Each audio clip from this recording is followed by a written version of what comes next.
que para los peronistas es una fecha importante, pero además ese día yo siempre lo recuerdo muy especialmente, no solo por la belleza del lugar donde nos llevaron a hacer el acto, sino también porque fue la primera vez que hubo un solo acto del 17 de octubre, no muchos, y estábamos todos unidos. Y fue el prolegómeno de lo que después resultó ser el resultado electoral que logramos en octubre. Y me es grato volver a La Pampa.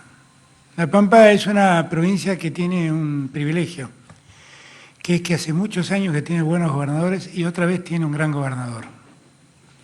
Y que tiene políticas muy claramente establecidas, que se respetan y se cumplen como políticas de Estado. Y eso es lo que logra que La Pampa sea esta provincia un poco diferente, donde está claro que hay definiciones y horizontes a alcanzar que no se alteran, que se sostienen. Y cambian los gobernadores y las políticas siguen siendo firmes.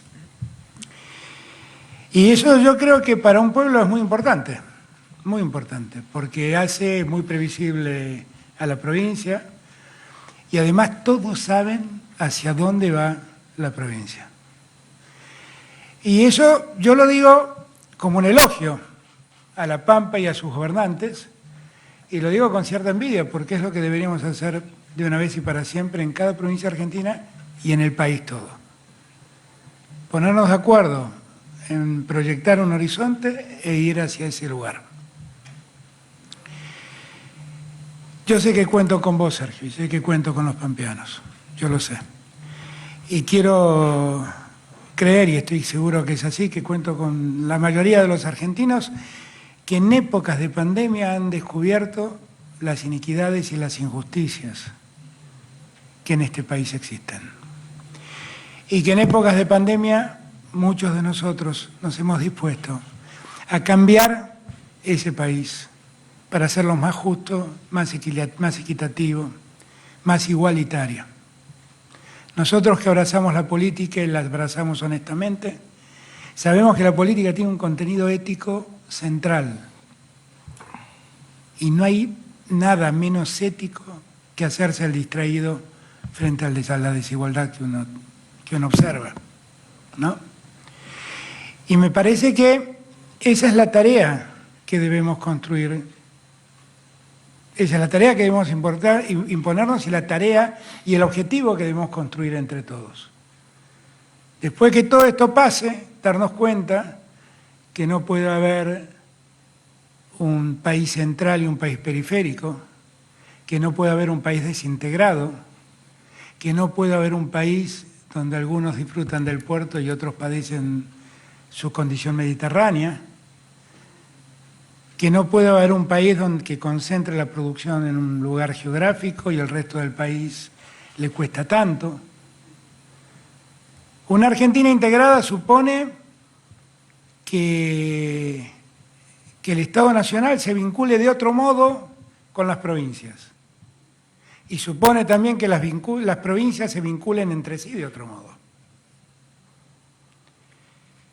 Yo vengo a La Pampa sabiendo que hay un histórico reclamo de La Pampa sobre el río Atuel.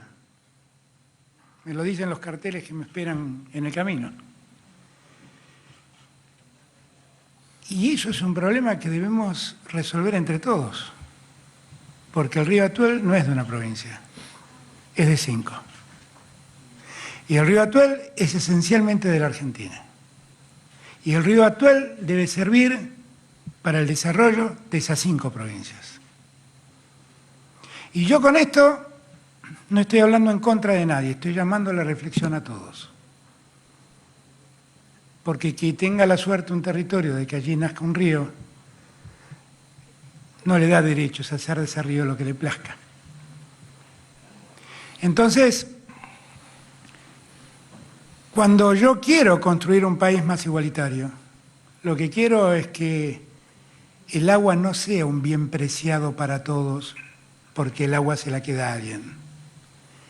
Quiero que el agua llegue a todos. Y si hay un río que recorre 5 provincias, quiero que esas 5 provincias disfruten de ese río y de esa agua.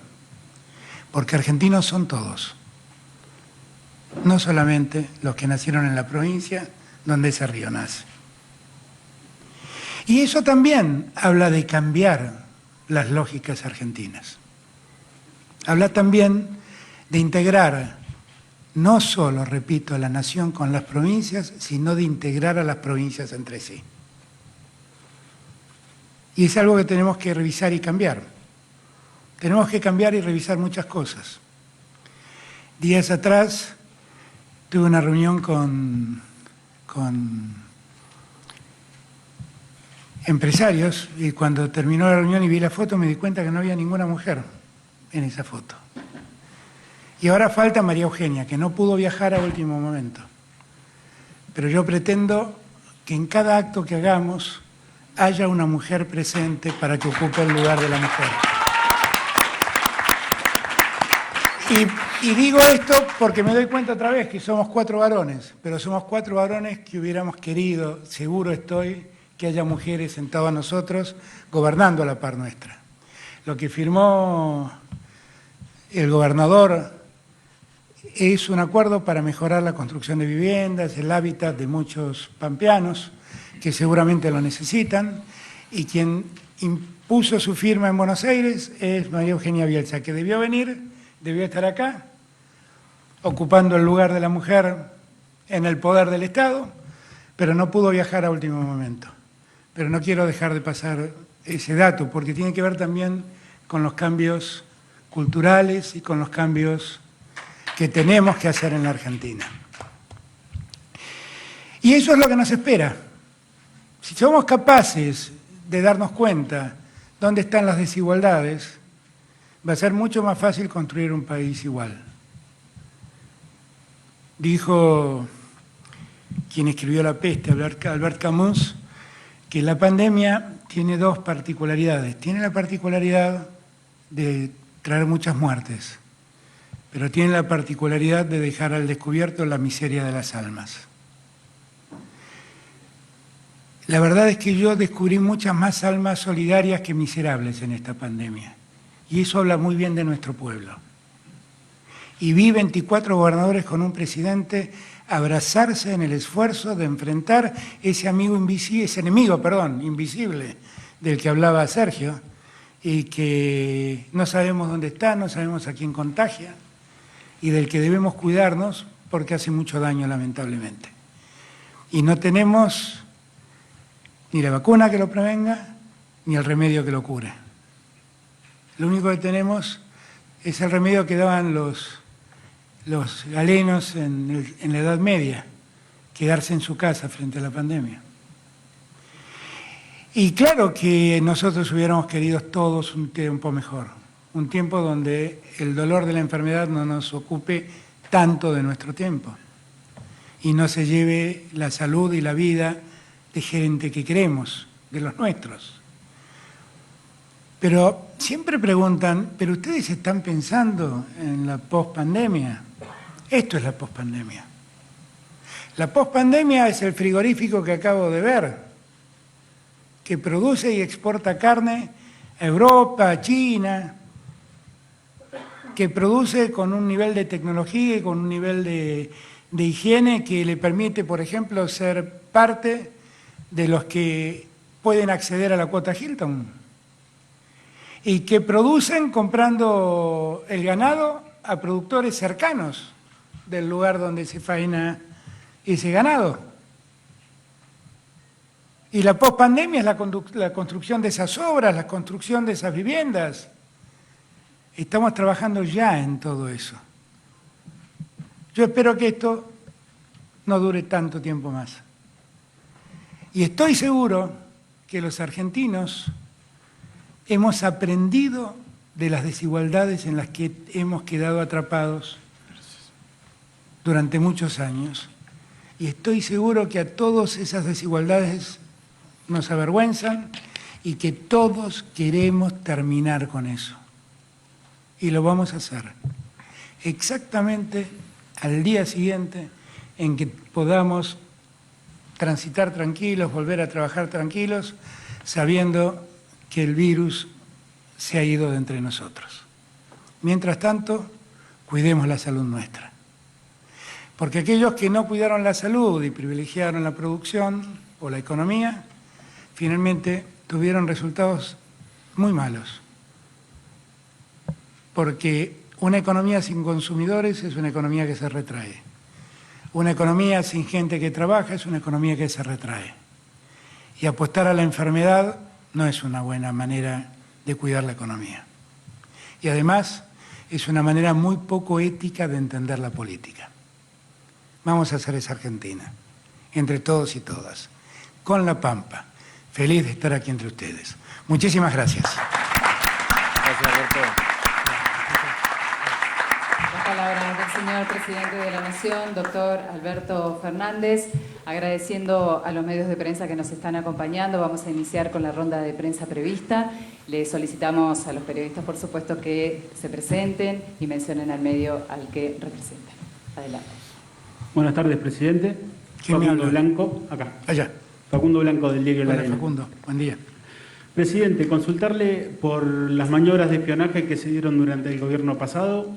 En nuestro país nos tocó muy de cerca. Hubo un senador que era precandidato a gobernador de la provincia y tuvo que bajar su candidatura.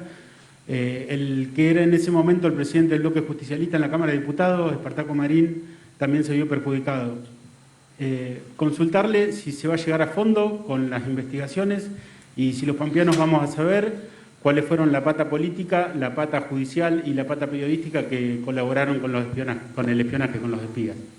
Y por otro lado, cortito también, consultarle en este contexto de pandemia si cree que la oposición está a la altura de las circunstancias. Muchas gracias. Empiezo por el espionaje.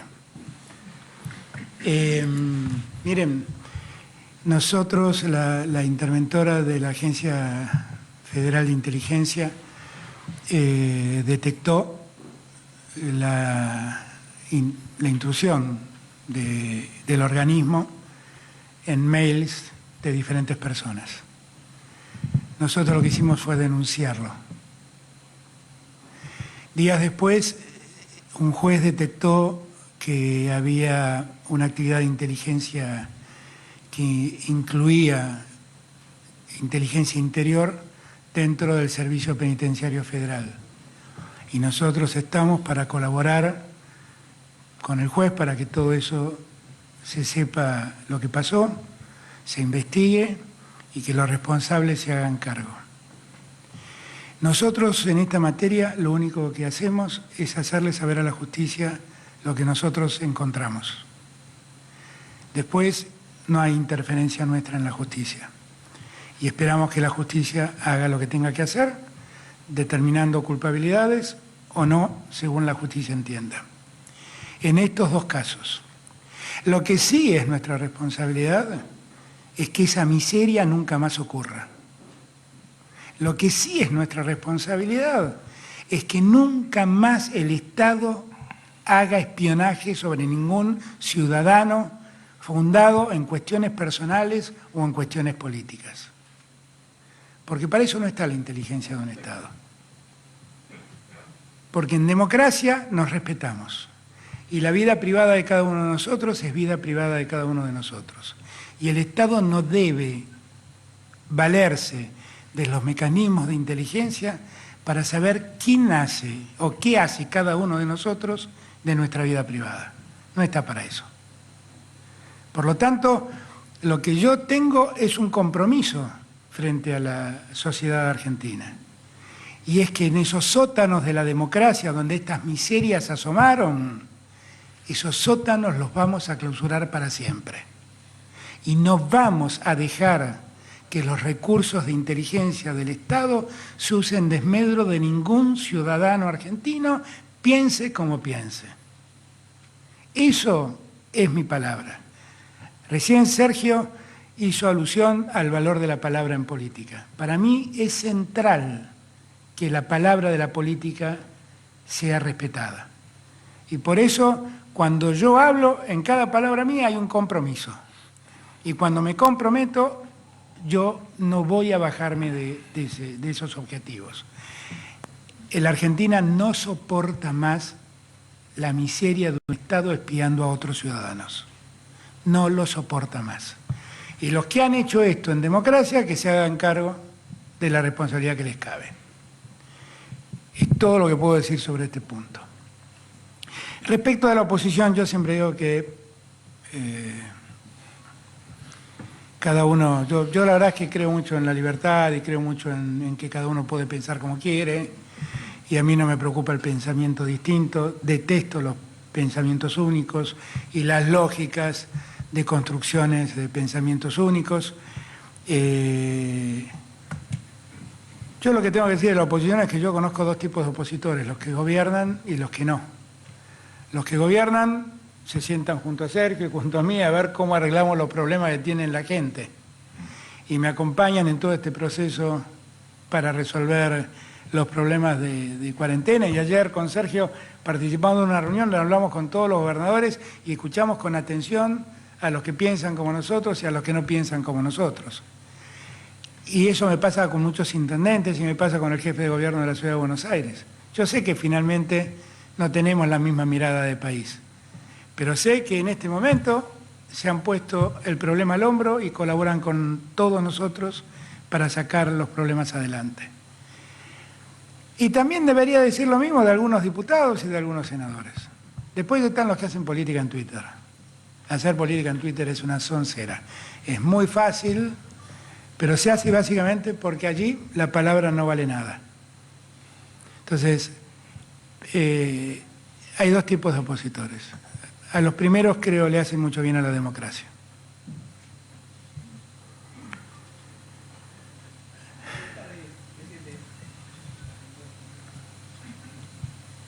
Buenas tardes, presidente. Walter Goñi, soy del Diario de La Pampa. A propósito de su reciente visita a Carnes Pampeanas y de lo que decía recién de una Argentina en igualdad de condiciones a la hora de producir, la provincia de La Pampa, a lo largo de muchos años, casi le diría en forma paralela con su pelea por los recursos hídricos, ha mantenido un reclamo constante por la barrera sanitaria en Río Colorado y Neuquén, que le impide comercializar nuestro tradicional asado. Esa especie de aduana interna, la única que existe en el país, le niega a los frigoríficos pampeanos comercializar algo así como 17 millones de kilos anuales de carne. En valores desactualizados a 2018-2019 le diría unos 1.000 millones de pesos. ¿Sí? Adornado por un contexto también que es que por intereses particulares, por sobre los colectivos, una persona en Santa Rosa o en cualquier parte de la provincia pague 300 pesos el kilo de asado, casi 300, y en Neuquén más de 500. Eso también trae aparejado un comercio ilegal de manera permanente. Todos los días hay noticias sobre secuestro de carne ilegal y el tráfico de carne ilegal, y el riesgo sanitario, por supuesto, que eso trae aparejado. La consulta es, ¿hay chances de que su gobierno pueda revisar esta situación? Y aprovecho otra paralela porque le mencioné a la Atuel. La resolución de ayer implica un freno a la licitación de la obra de Portezuelo del Viento, que es casi inminente.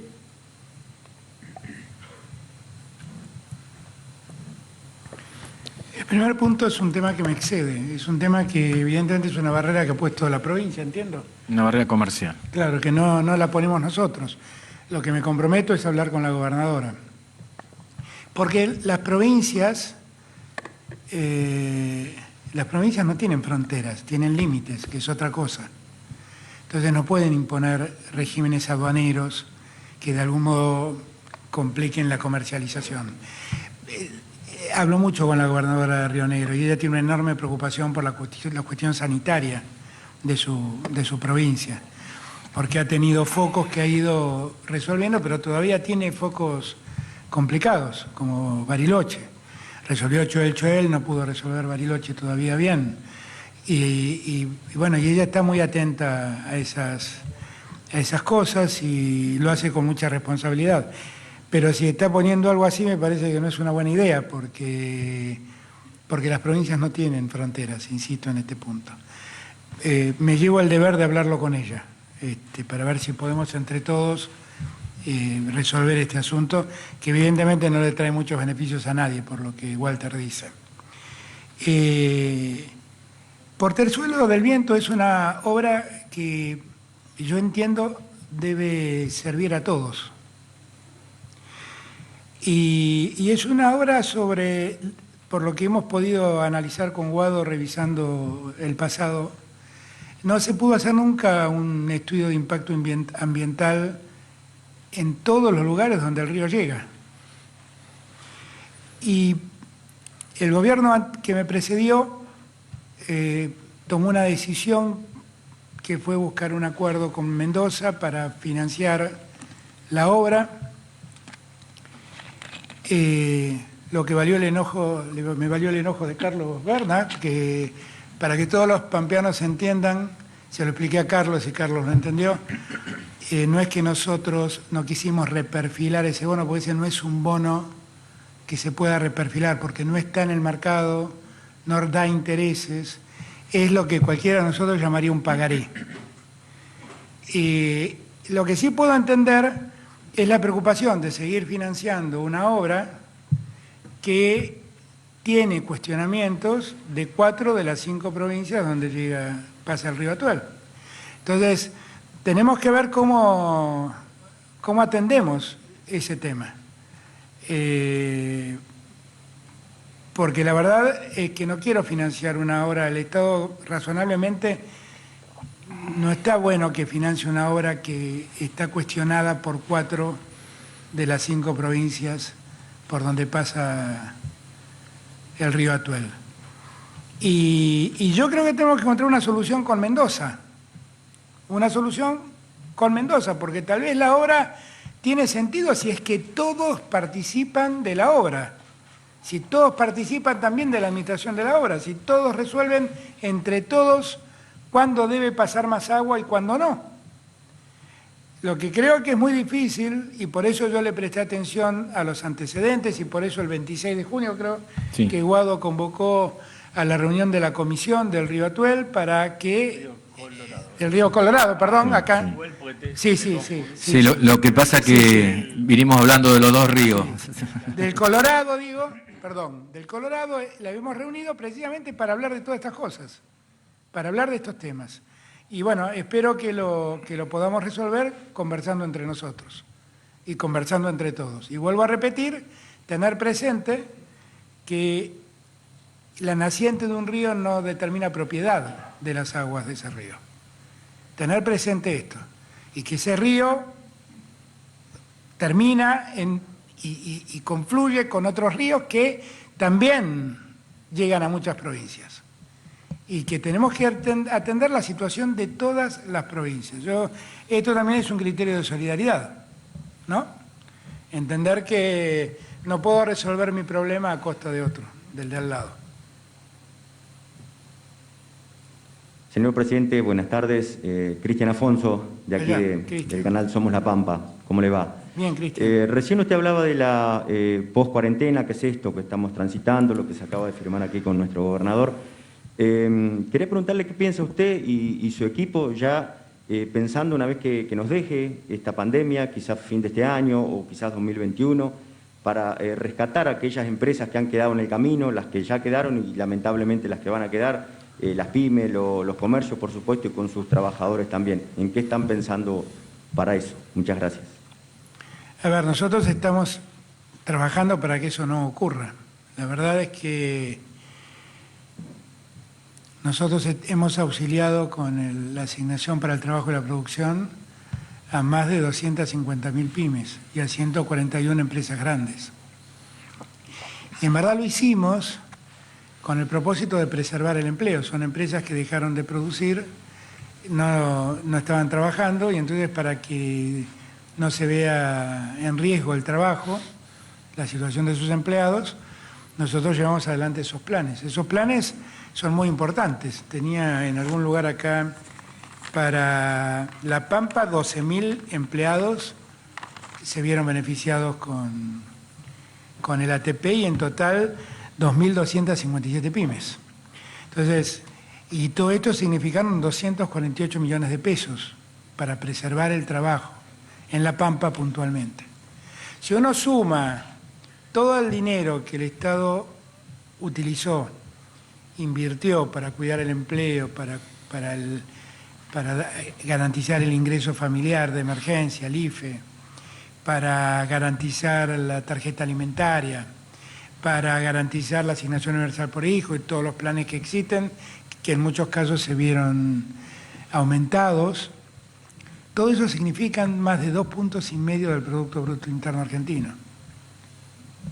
Es un esfuerzo enorme que hemos hecho y que ha servido para que alguna organización internacional sindical reconozca a la Argentina como uno de los 5 países del mundo que en plena pandemia más ha defendido el empleo.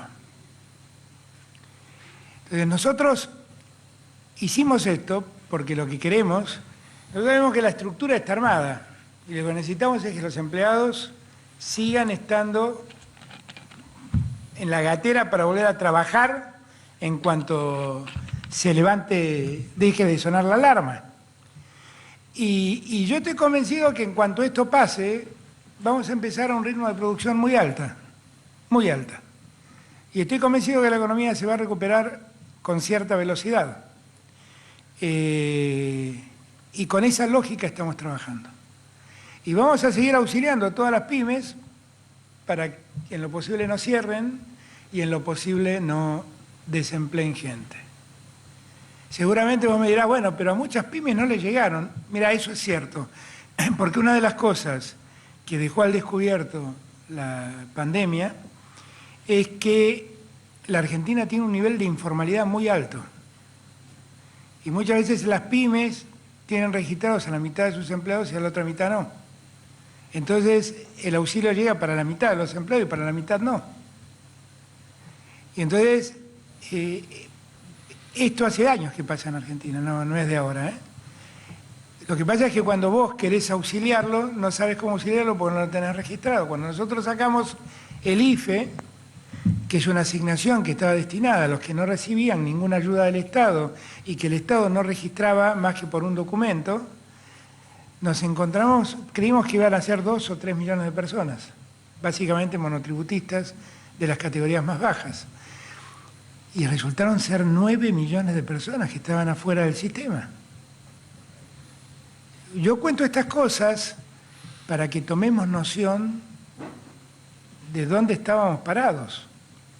Y porque además todos sabíamos que esto pasaba, pero durante muchos años muchos se hicieron los distraídos. Y ahí me viene al recuerdo la última estrofa de Soplando en el viento de Bob Dylan, ¿no? Que se pregunta cuántas veces un hombre puede mirar lo que ve y seguir haciendo de cuenta que no lo ha visto. No podemos más hacer eso, porque nos hemos dado cuenta de lo que nos está pasando. Y esas son cosas que tienen que ver también con ese país igualitario del que hablo, registrar el empleo de todos, para que cuando el Estado quiera ayudar o la sociedad necesite ayuda, todos podamos recibir la ayuda que nos corresponde. ¿Ok? ¿Estabilidad? ¿Sí? Felicitas Bonavita, Canal Cooperativo de Santa Rosa. Bueno, antes que nada quería hacerles saber que hace 20 años por lo menos que un presidente nos da una conferencia de prensa en nuestra provincia, así que podemos decir que es un hecho histórico. Gracias, el domingo es el Día del felicitas. Periodista, así que quería aprovechar y pedirle que por favor en esa Argentina más igualitaria y más federal nos tengan en cuenta, nos cuesta mucho llegar a las voces de los funcionarios nacionales y me parece que sumar las voces de medios cooperativos, provinciales, comunitarios, es hacer una agenda mucho más inclusiva para todos, no solo para los medios, también para la ciudadanía y para garantizar el acceso a la información. Mi pregunta tiene que ver con la energía eléctrica. Sé que cuando nos sorprendió la pandemia estaban analizando qué había pasado durante el macrismo con los cuadros tarifarios. Bueno, ¿qué descubrieron? Y si existe alguna posibilidad de revisar, estatizar la generación de energía eléctrica y lo que es el transporte de la energía eléctrica, ¿o no es una opción? A ver, yo creo que después de esto vamos a tener que revisar todo, también el cuadro tarifario. Obviamente que eso es así. Y tenemos que analizarlo con otra lógica a la que ocurrió en los últimos años, donde las tarifas volaron, se hicieron insostenibles para muchos ciudadanos, y eso no necesariamente se convirtió en mayor inversión o mejor servicio. Por lo tanto, es algo que nosotros tenemos que empezar a abordar en este segundo semestre, a ver cómo va a ser el cuadro tarifario para adelante. En eso es en lo que estamos pensando, en eso sí estamos pensando. Y estamos trabajando con el ministro Culfas, con la gente de Energas, con la gente de la ENRE, estamos trabajando todos para ver esos casos.